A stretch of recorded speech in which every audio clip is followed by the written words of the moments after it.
It was on the 11th of January that I presented my credentials before President Donald Trump. I have chosen to make Atlanta the first of my visits out of Washington officially. Wow. Thank you. Thank you, sir. And the first event that I am involved in Atlanta is this one, to pay homage to our great leader, father of the nation, Mahatma Gandhi. As Mr. Anthony just pointed out, Mahatma Gandhi was assassinated, martyred 71 years ago on this very day. So it is fitting that I come to Atlanta, to the home of another great leader, Martin Luther King, and pay homage to this very, very befitting memorial to Mahatma Gandhi that is here.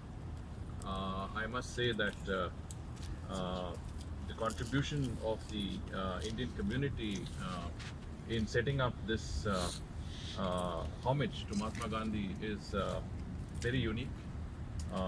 We have a Mahatma Gandhi statue just outside our embassy in Washington. But on this particular occasion, when we are commemorating the 150th birth anniversary of Mahatma Gandhi, the 90th anniversary of Martin Luther King, the 60th anniversary of Martin Luther King's visit to India, I think it is very significant that we are gathered here this morning on 30th of January, which is our Martyrs Day, on the occasion of Punya Tithi of Gandhi.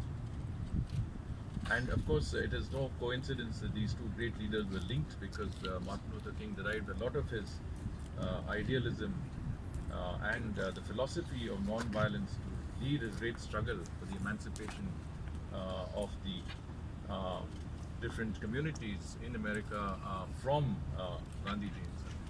So the ideals and the principles, values and principles for which Gandhiji stood 100 years ago are as valid as they are today as they were a century ago.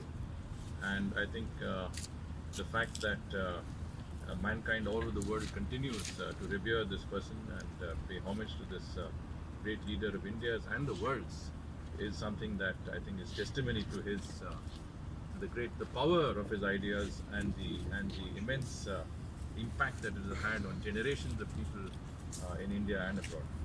I wish to thank first and foremost Consul General Dr. Swati Kulkarni for arranging this program. One of the reasons I decided to come to Atlanta first was that she was the first among all our Consul Generals to put up a program that is so comprehensive that it will keep me fully occupied on the one day that I'm in Atlanta. And someone did tell me jokingly that he says you have a nice view in your hotel. I said I don't think I'll get much of a chance to see the view. But it's more important that we are here. We are here meeting you. We are here doing the things that are important from the point of view of India's representation in this great state of Georgia and Atlanta. Clearly, there is a lot that is going on, and many of us who are here are those who have been seminal in laying the foundations of India's involvement in contribution in many ways to the economy and society of the state of Georgia and the United States of America.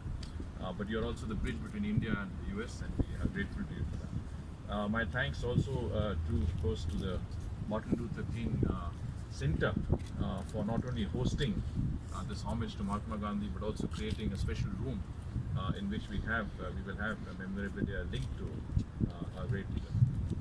And of course, the Gandhi Foundation, we are grateful to Mrs. Razdan, Mr. Anthony, and certainly in his absence would like to convey our very best regards to Subhashji for having been the primary contributor to the foundation and to our activities linked to Mahatma Gandhi.